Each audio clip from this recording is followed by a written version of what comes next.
cool.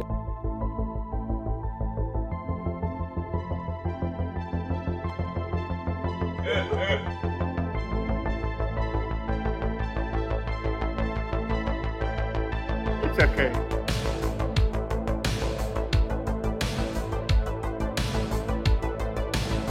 It's going to be amazing.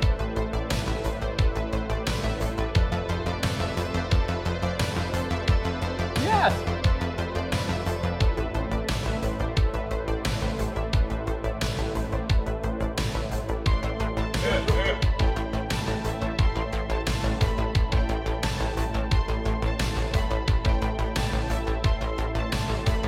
It's going to be amazing.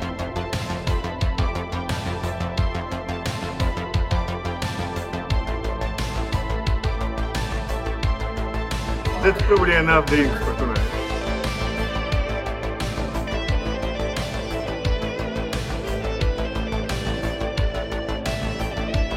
That's so cool.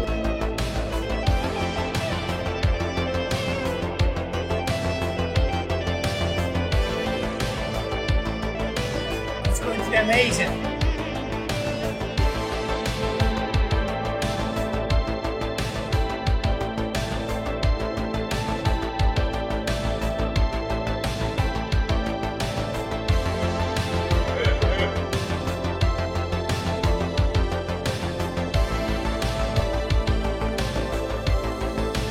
It's going to be amazing.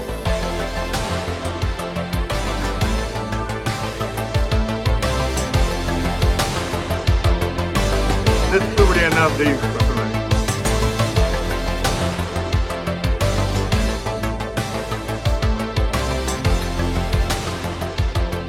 Yes.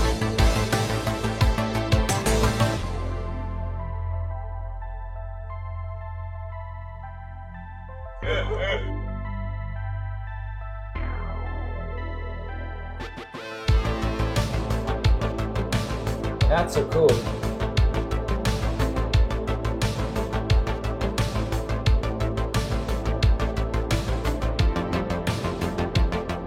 It's okay.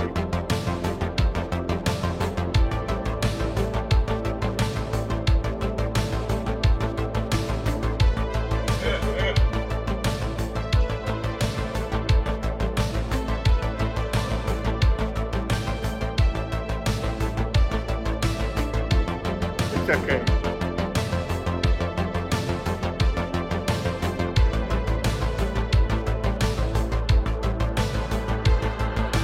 Yes.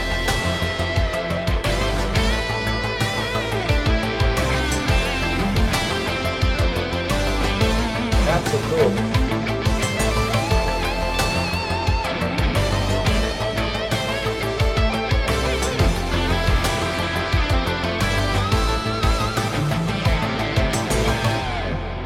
That's probably enough drinks for tonight.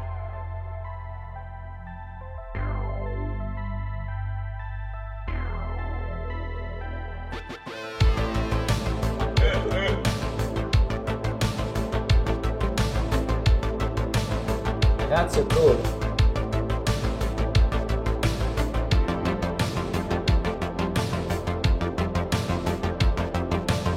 It's okay.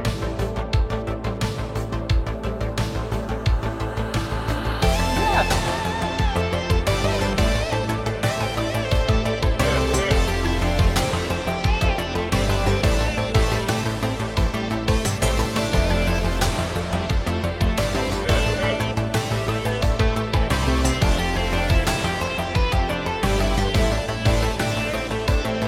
It's going to be amazing. It's okay.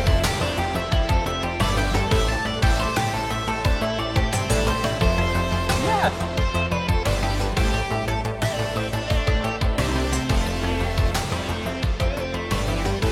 That's so cool.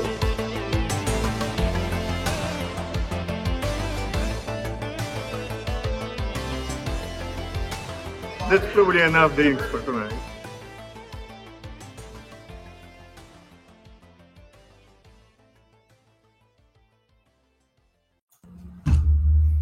And good morning, good afternoon, good evening, good whatever you are. welcome back to another stream for the Percona Community Live stream. I am Dave Stokes. I am in Texas, and through the magic of the internet, which is actually catching on, we have Charlie Batista, better known as Chino, who's actually in another hemisphere. And today we're talking about migrating Postgres to a new server. Well, Charlie, what's all the big news? Don't you just run a yum or apt update and sit back and it all goes perfectly the first time? Hey there. Hey, Dave. How you doing, man? Doing good. Yeah, awesome. Yeah, today we're going to talk about how we can move the database to another server, right? So we'll try to not break the server this time as you are here. So I hope thing works better. Actually, we'll see that we have few options to move the database to another server. We have some that are more automated than others, right? So we can always do things manually. You can, if you enjoy and like spending a lot of time, if you're a huge database, you can always do it manually.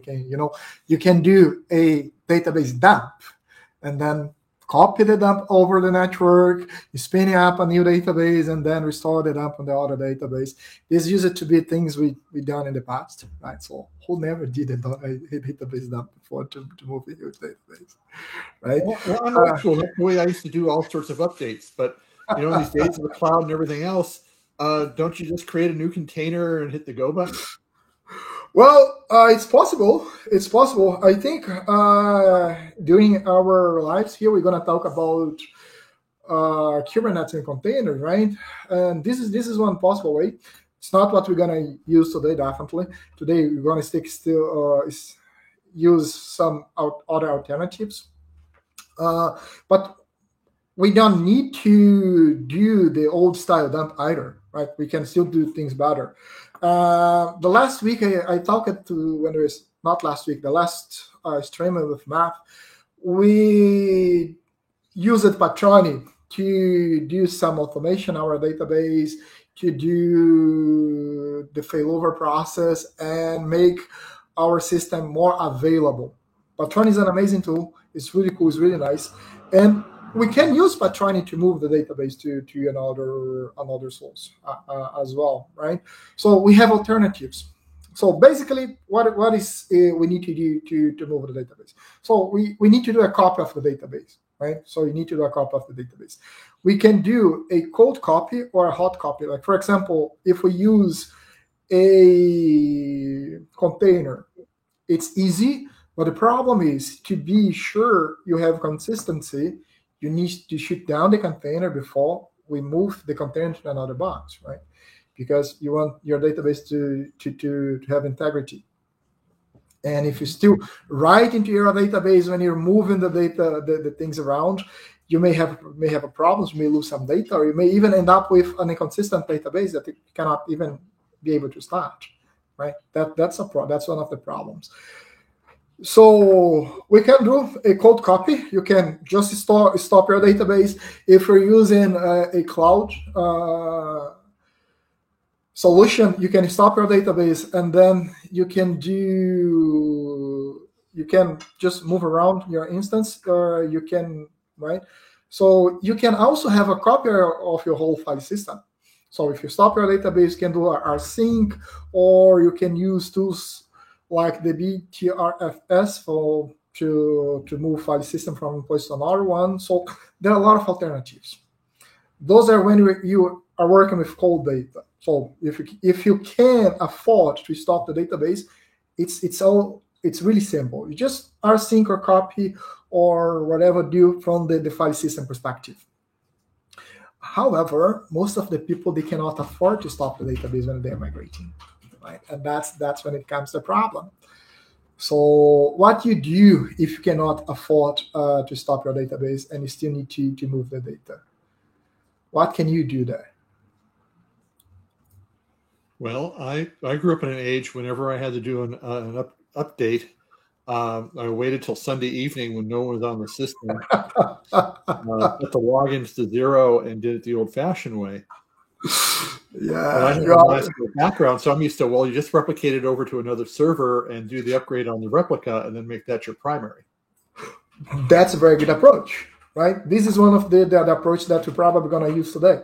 So one of the approach that we can use is just what you mentioned. So we can spin up a new replica where I want to move the database, right? You just spin up the replica, wait for the replication to keep up. And when the replication it's up to the speed, you just do the cutover and stop the database and move the application to the new database, right?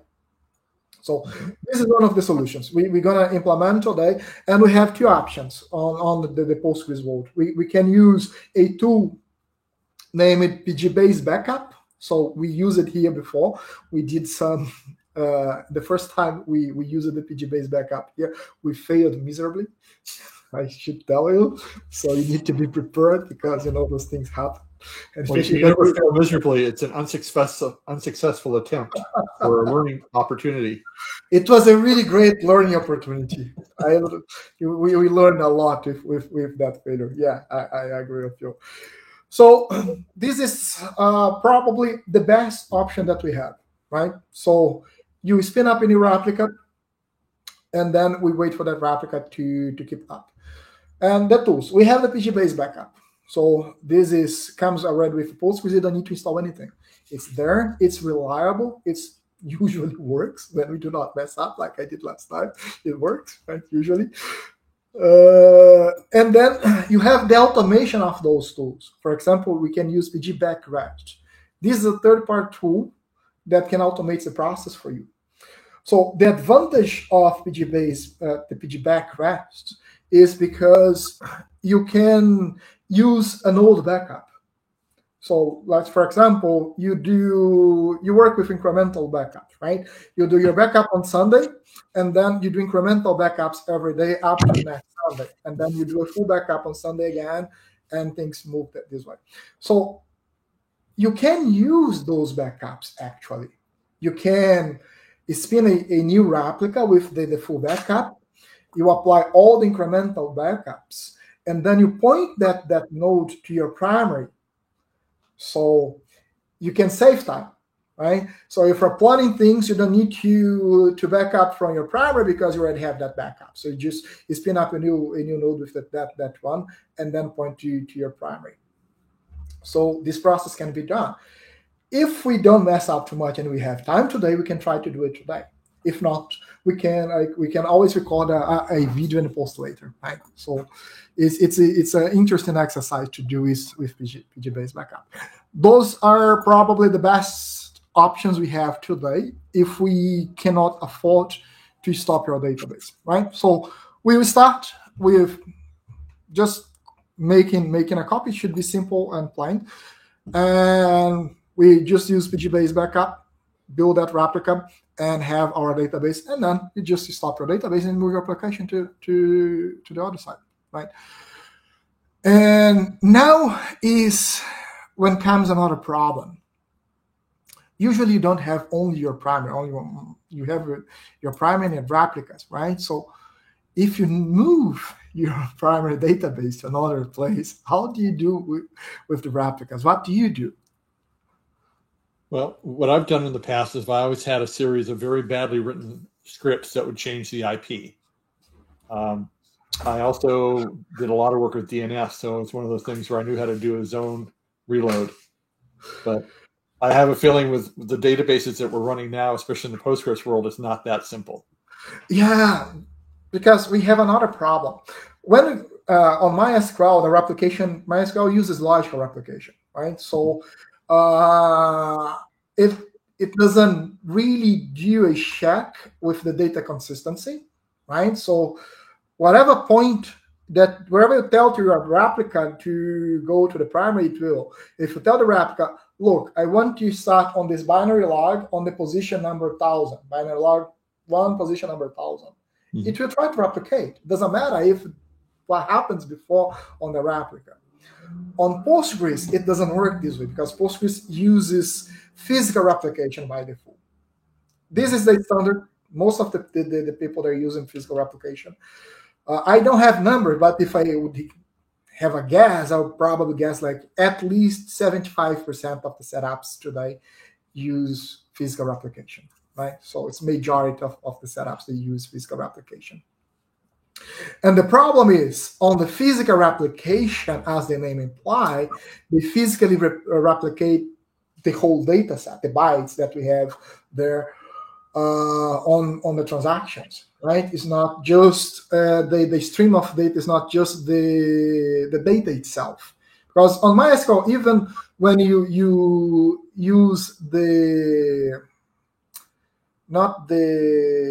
because you have two types, right? You have the one that sends the query itself. I forgot the name.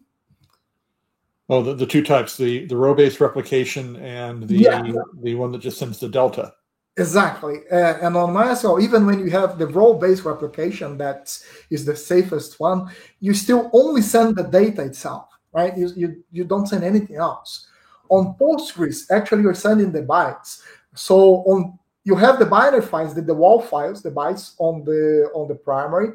So the change that you do on the bytes itself, this is what is being replicated. It's like an rsync process. Like simplistically saying, you are syncing everything from the primary to the replica. So the replica is a full real copy of what you have on your primary. Talking about the data geo, right? So it's the full. That's why it's so complicated on Postgres when you have on primary one version and a different version, especially major version on the replica. Usually it doesn't work, and when it works, you have a lot of problems, right? So on MySQL is fine. You can replicate from 5.7 to 5.6, right? So it's supported. Yeah. If your primary is a major version, the version is newer than the replica, theoretically that's supposed to work, right? On Postgres, that's not true. You're navigating really dark sea if you try to replicate it from a major version to another major version of PostgreSQL. It may work. I'm not saying that doesn't work all the time, but you might have a lot of problems because you're sending the data, you're replicating the bytes itself, right? Not only the data. So, and that's the problem. What you cannot just point the replica to whatever other primary. You need to point the replica for a copy of the primary that you had. See the complication? So now you have a problem if you use, for example, the dump. If you use the dump, you're going to build a totally full new primary, right? And all the replicas that you had, they're gone. They're left there doing nothing, right? So this strategy doesn't really work when you have the setup that you have replicas on your setup. So you need to be a bit smarter. And that's why the PG-based backup and solutions based on the physical replication, they are better for this problem when you need to move your primary somewhere else. Because you're fully copying the data geo, right? You're literally copying bytes by bytes. And the PG-based backup, it does this. It copies all the data geo, it copies the WAL files. The WAL files on Postgres is the binary logs, what the binary logs are for MySQL. Right? It has some other information, but on this, what works for us, our discussion today, you can make this correlation, the WAL files and the binary logs. So it moves everything. And then you have a real copy of your data geo from the previous primary. And so when you stop the primary, the old primary, for this new one, it will keep everything. So let's say let me share my screen here. Gonna be a bit better. Okay. Where is just a second. So can you see my screen? Let me turn it on. And there we go. Okay. Yeah, we can see it. So how is the font size? It's fine. I'm an old timer and I'm having to squint and lean forward. That's a lot better. Keep going. Okay. There we go. Okay. So let me change for the other because we're gonna use another one here. I think there. By the way, if you have any questions, I am monitoring the chat on YouTube. And Gonzalo says, "Hi, folks." So, hello, Gonzalo. Hey, Gonzalo. Hi, everybody. Okay, so I have my primary here. So as I was saying, here I have my primary, and those are the servers that I've been working with, Matt, just to give you a context. So here we have one primary and two replicas, right? So I have, and we are using Patroni here. So I can do just a second. So that I should have a screen running because, yeah, so this is the same setup from the call we stopped last time. So we have everything here. We have Patroni running. If I should have a Patroni CTL list here. Yeah, I have this PG1. That's the one that I'm connected now. It's my primary, it's the leader, right? Okay. So it says that the primary of this cluster. I have a cluster with one primary and two replicas running, right? So here we've been walking halfway in this. This is a good situation because, well, if I want to move this primary here to whatever one of these replica, it's going to be really easy for me. Using Patroni is even easier because we have some commands on Patroni that we can just move the replicas around. It's really easy, right? But it doesn't explain how we solve that problem of the replicas, right? Like for example, I'm gonna forcefully kill this guy here, right? When I say forcefully kill, I really forcefully kill. So never do it at home.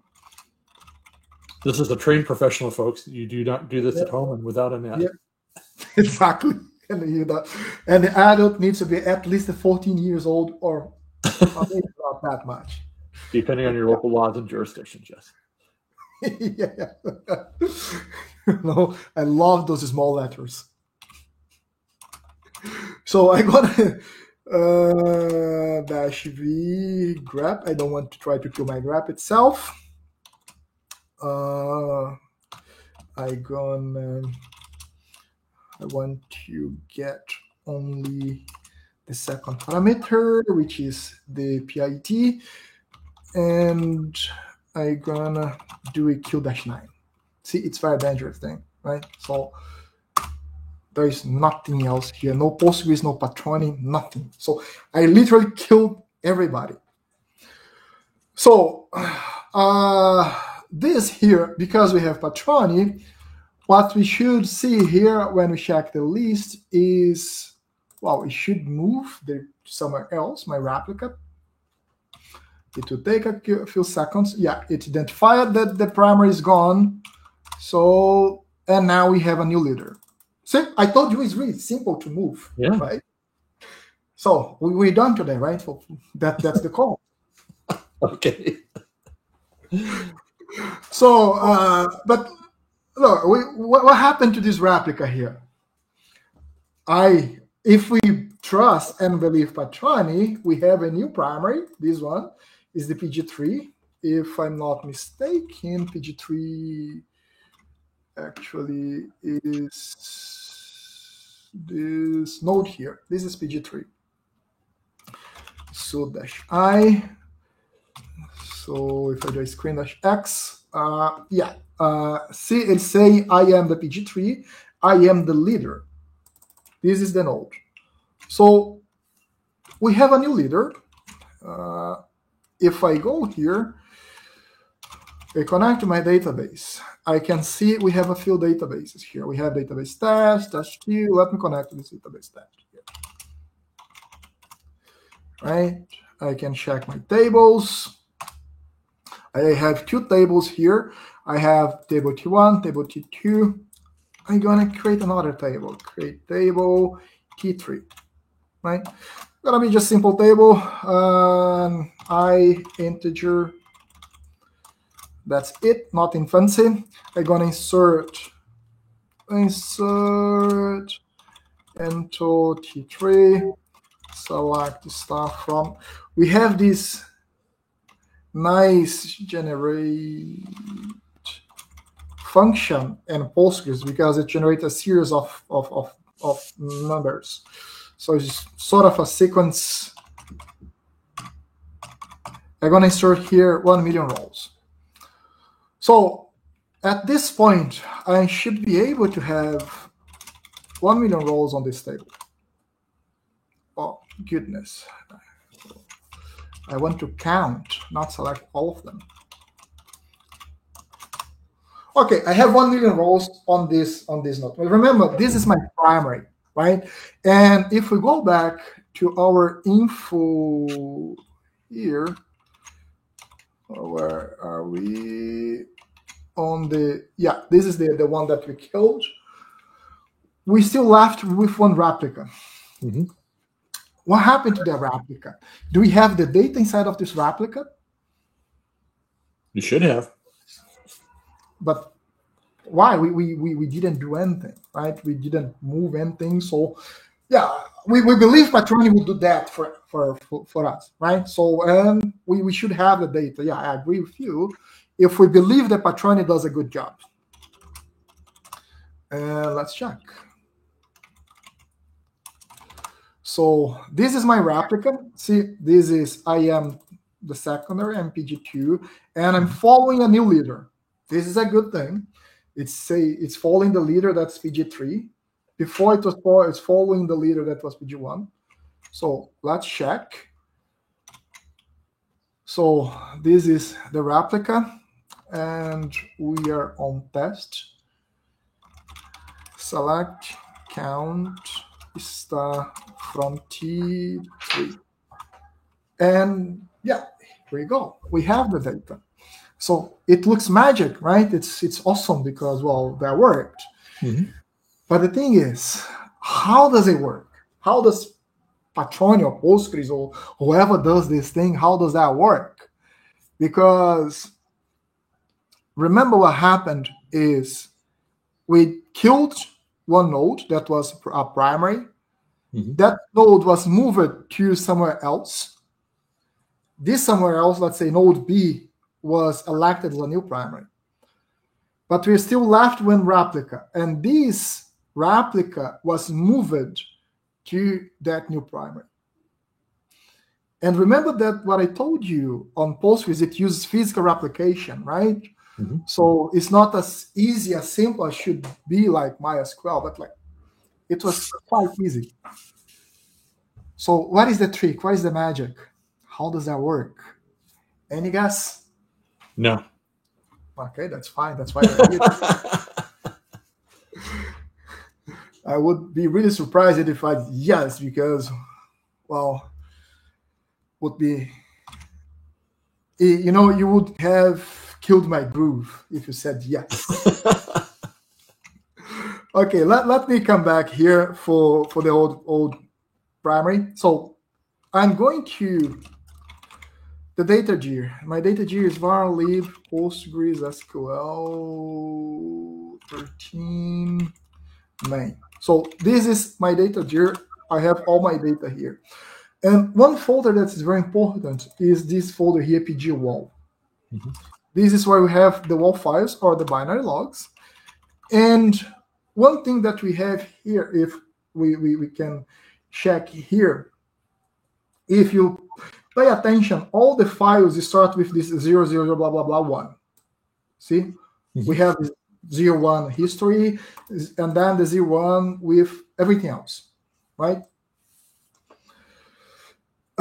If we now go to the new primary, let me go here to, yeah, I'm already on the lib Postgres 13 main pg wall. We'll see something different here. We'll see files with a new starting point that are those 0, 2. See, okay. We still have some 0, 1 left here, but now we have a 0, 2. So this is what we call in Postgres timelines.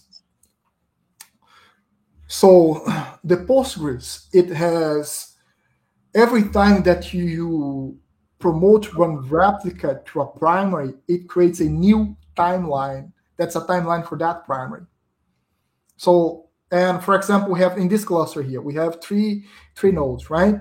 So our first primary was this one. When I bootstrapped my cluster, was this one. So everything started on the timeline number 1.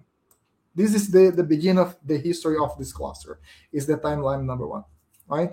So then both the primary and all the replicas, they will be on the same timeline. Timeline number 1, they always follow the same timeline, right? Something happens and I need to promote another node like this one. The timeline will be incremented in 1. So because we were on the timeline number 2, now this one here is the timeline number.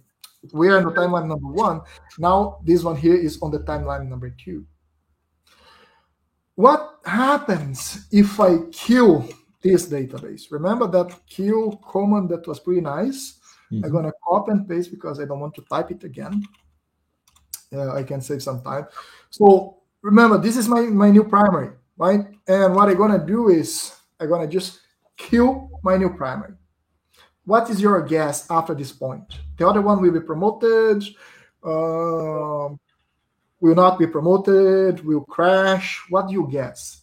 Well, traditionally with InnoDB cluster, you need 3 nodes for high availability, 2 for basic limping and long mode. And I'm guessing the third one in this case is going to be promoted.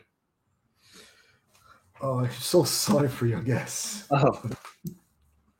Uh-oh. No, it was, well, some operation not permitted here. Let's see what we maybe we crashed. Now, yeah, it's good. It killed everything. Okay. So if we go to the other node here, where is the information that we have here on Patroni? Okay.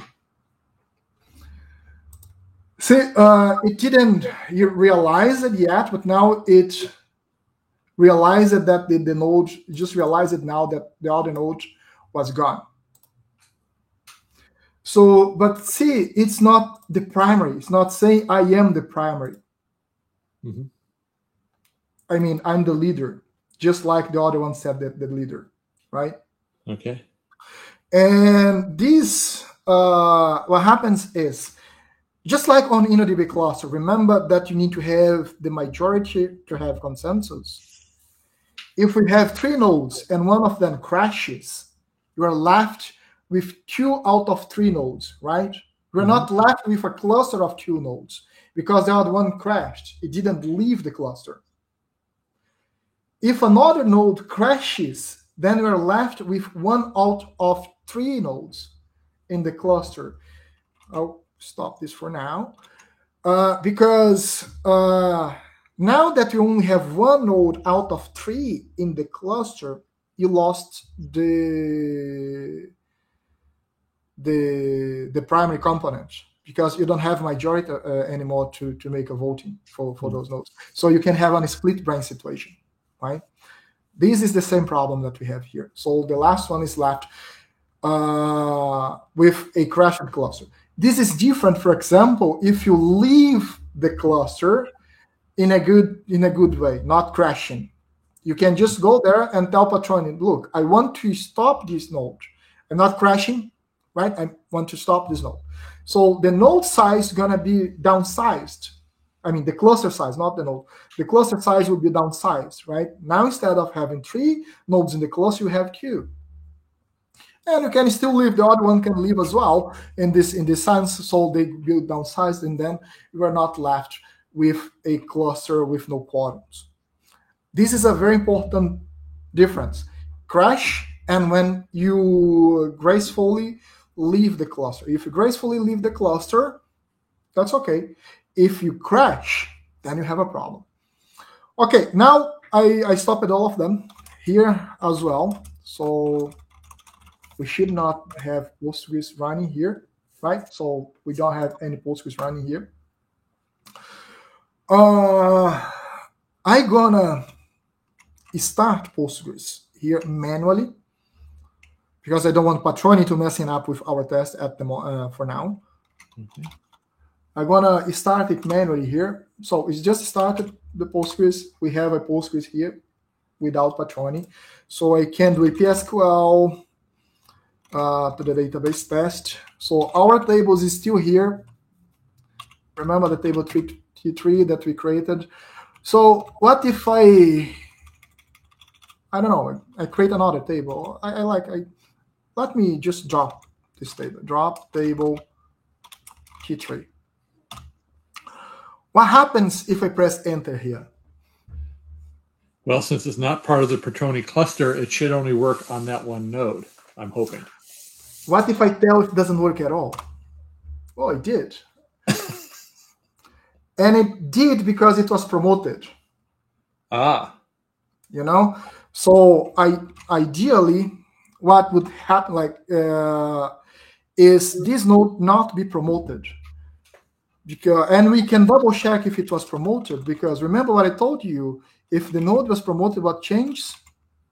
That number, instead of 2, which it was last time, and exactly. 1 previous.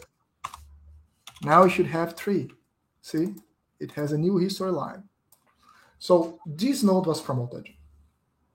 And for what we are doing here, actually, it's not a good thing. It's a bad thing. It's probably, I have some, my configuration file for Patroni has an issue here because it was not supposed to be promoted. It's something I'll take a look later. So ideally, you should have left this here with no with a replica. But I'm gonna do it again. What I'm gonna do is I'm gonna start Patroni, right? So if I start Patroni here, oh, where is my Patroni? Okay, we just start Patroni here. So it is the leader. I'm gonna start Patroni here as well.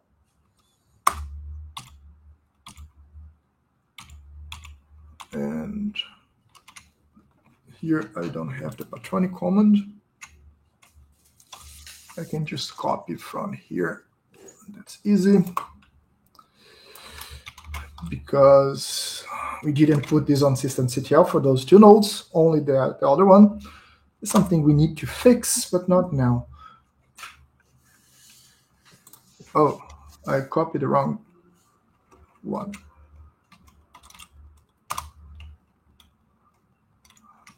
Now we might have a split brain situation.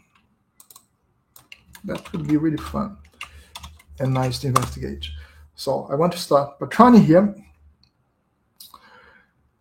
And okay, so it's following the leader. That's fine.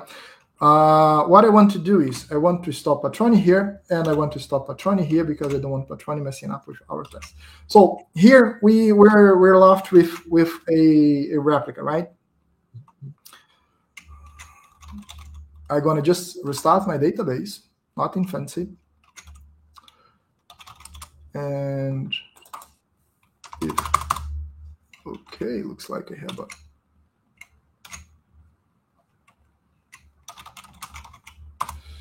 So remember that we dropped the table, right?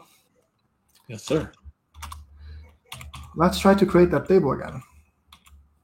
So create the table again. Yeah, that's what I was expecting to get. Okay. And it's a standalone node. Remember that I stopped everything. Patroni is not running here. Patroni is not running here. So this is the only one running, and it's not running with Patroni, right? So we have a standalone node here. And if I didn't have Patroni, how can I promote this node here? Let's say I have no clue, but let's go. So first of all, let's check our varlib Postgres 13 main pg wall. So let's check our timelines. We are on the timeline number 4. Okay. Okay. Postgres has a command that we can use is pgpromote, if I'm not mistaken.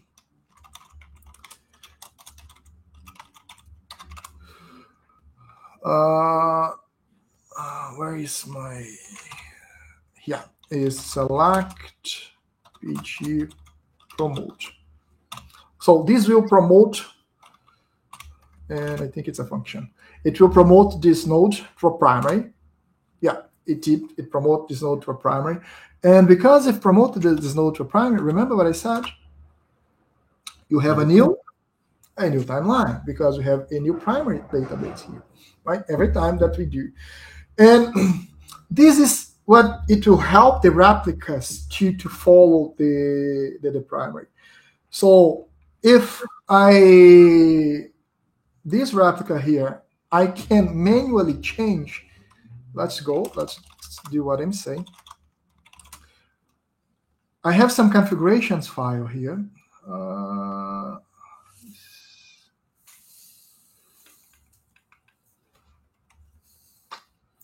I should have copied that before. That was not a smart move. By the way, if you do have questions, I am monitoring the chat on the YouTube feed of this talk as we are live. If you have questions long after this is recorded, we do check back occasionally, but you can ping me on Twitter. I'm at Stoker, and we'll try to answer your questions as quickly as possible. Yep. So here,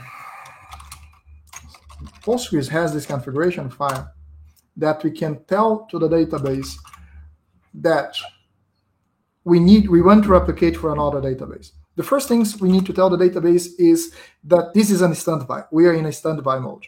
And for Postgres, it's as simple as on version 13 and 14, as simple as creating this file standby.signal. So doing this, I'm telling to this database, this is a standby. This is not a primary, right? So if I start this database here, restart, and my file is still here. If I do a psql and create database test3, for example, it created my database test3. It was not supposed to. And now we have a huge problem. We had a split brain situation. That was supposed to be the next topic, but let's deal with this topic. We did a mistake, just like I did here. I didn't create my configuration file to tell this database that is the replica and where it's going to recover from. And on my primary, oops. Here on my primary, look, I have the database test and test2. And on this node here, I have the database test, test2, and test3, right? I have a split brain situation. Let's make it even worse. Test3, and I'm going to create table T1 on test3, a integer, right? And insert into T1 select from generate series 1. I have 1,000 rows here, or 100,000 rows here, not 1 million. So I have a huge split brain situation on this case here. I did a huge mistake. And I have data on this database, and I don't have data in this other database. I don't even have the whole database here. It's missing one whole database with all the tables and everything. So I got to this point that I have this problem here. And my question is, what would you do, Mr. Dave? Well, what I've done before on other databases is quickly make a dump file of the test3 database, take it over to the primary, turn off replication on the third machine, install it on the first machine, let it replicate over the second, and then block it from getting on the third. Or make the backup, delete it off the third, put it on the primary, and let it filter through with replication. Yeah, you mentioned something that's really important. Like on Postgres, the way that we are here using physical replication, there is no other way than having a third database, just like you mentioned, create a third database, and then do some mixing of the data together, right? So, and remember, here I created a new database, inserted a table. This is the best case because, well, we have data here that on the database A that we don't have on the database B, right? You don't have conflicting one. It's really easy. And what happens if we have conflicting data? Like, let's, for example, what happens if I have a web shop that I sell t-shirts, and I have this split brain situation, and I have this very special t-shirt that worth like $1,000, and customer A paid for that t-shirt using one database, and another customer paid for the same t-shirt using another database. So I updated the same role with different data on those two different databases. Mm-hmm. That's really nasty situation, right? Yeah. And that's why you should be so careful when we are moving data and moving database around, because you can end up with this type of situation, the split brain situation, right? It was not supposed to be the topic of today, but it's good to give an example on how problematic is if we do not take the action with enough care, right? So in my case here, I can do, like, let's, for example, I realize that is wrong. I don't want anything on this database. I can just stop my database here. And I can use a tool named PG Rewind. It's not on the path. Which PGCTL. It's not on the path either. Find. Seriously, PG Rewind.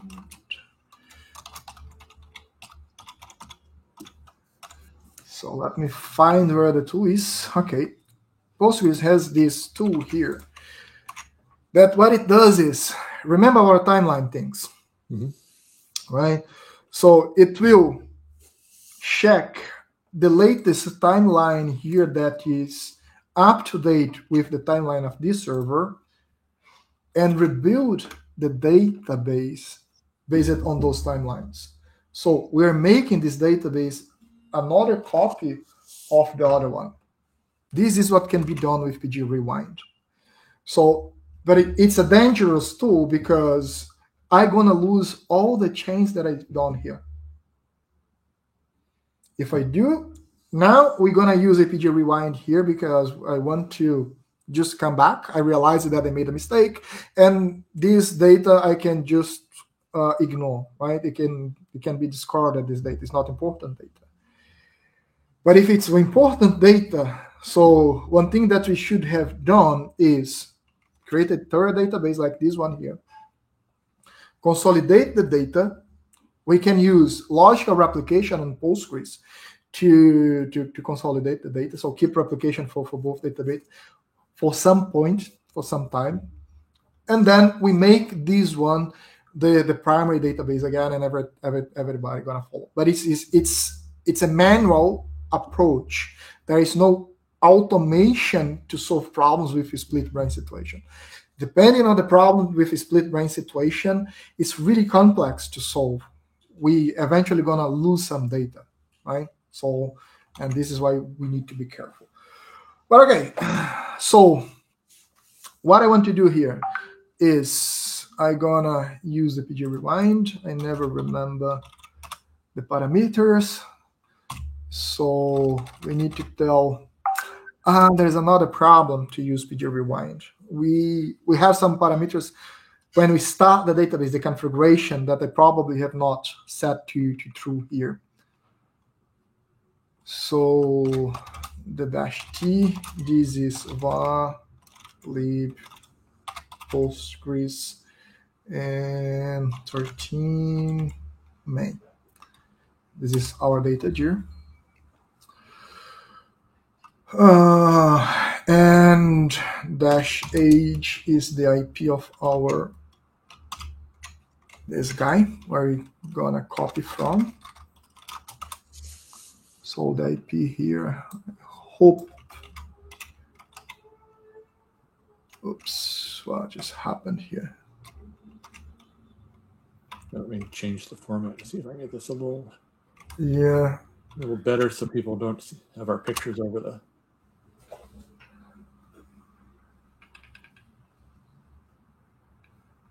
-age, okay. And -r. Because I want to have data configuration, asking him to write down the configuration for the application. And that's it. So we can do a -n as a dry run to see.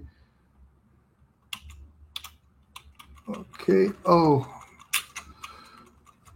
we need to send the not -h, the full command to. Let me just PG rewind.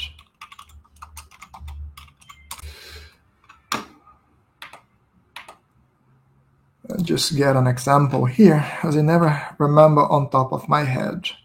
And that's why it's so good to have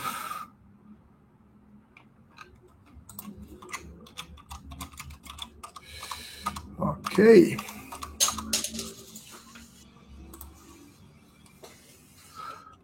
We have source server equals, what is the IP again?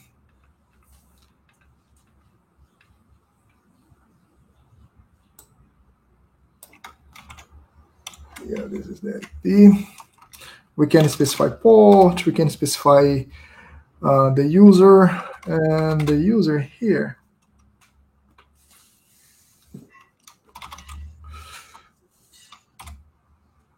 I'm gonna create a user Charlie, especially because I don't remember the user that we have here.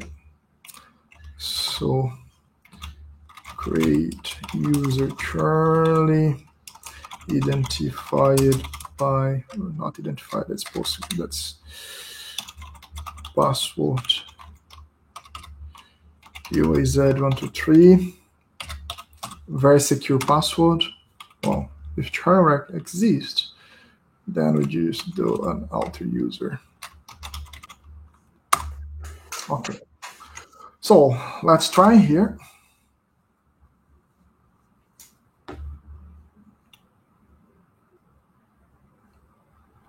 Oops, an extra dash.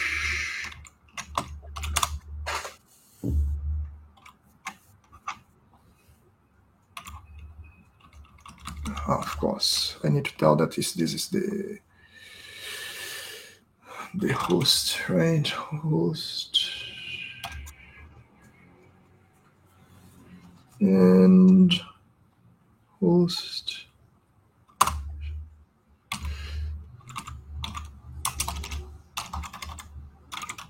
Oops. 1, 2, 3.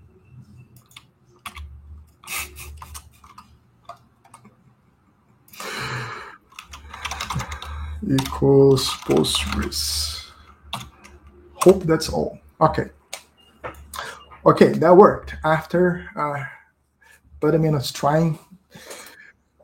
So now, if we go here, where's the this one? So yeah, let's go here. If we go to var lib PostgreSQL 13 main, so we're gonna find a few things. One of them is, remember the standby signal is still here, and the Postgres auto. If we check this one here, nope, it didn't create.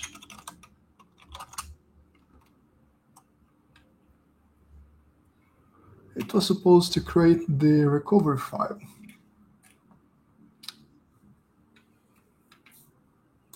It was already here. Okay. We will create manually. It's okay. So, but if we go to the PG wall files, CT, you'll see that our history, remember it was on history number 5, right? Mm-hmm. Now our timeline is back to the timeline number 4. Also, if we do a unstart here, and we try to check the databases. Oh, it didn't really rewind our. Am I on the right database?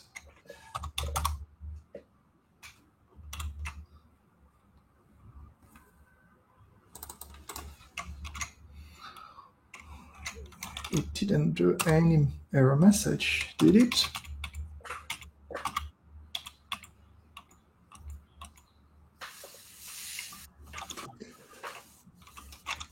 Where is the PG rewind? They just run.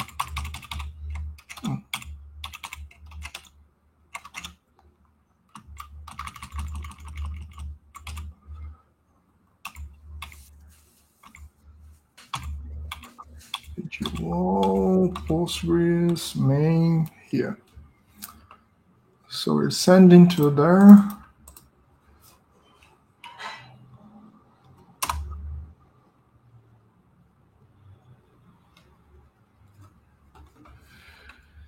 It did come the checkpoint back to the timeline that we have here. If we check here, history 4, history 5.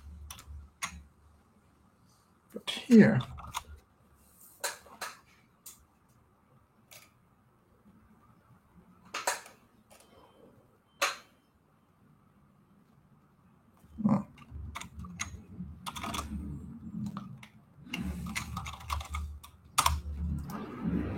yep, it didn't do what we expected to be done.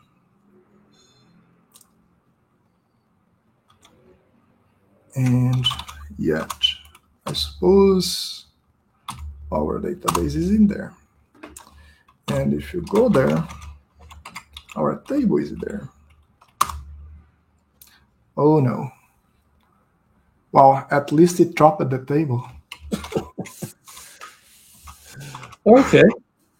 Well, we've been on the air for 58 minutes, and we're supposed to do an hour. So thank you, Charlie. This has been very educational for me and very entertaining. We're going to do these every 2 weeks. For those who are missing Matt Yankovic, the Haas, he actually has been traveling so much right now that it is amazing. I'm not quite sure where he is. I'm sure he's not sure where he is. But at the end of the month of July, we will all be, he and I will be at the Scale Southern California Linux Expo. I'm moderating the MySQL track. There's also a Postgres track. This used to be the biggest show on the left coast of America. And hopefully you can see us there and come talk to me. Also, if you have suggestions about shows, let us know. And I want to thank Charlie for giving us this guided tour of using Patroni and how all this replication works. And if you have any questions, please reach out and contact us. And with that, I want to say good day and thank you. Thanks, sir. You too. Have a great day. Bye. Bye.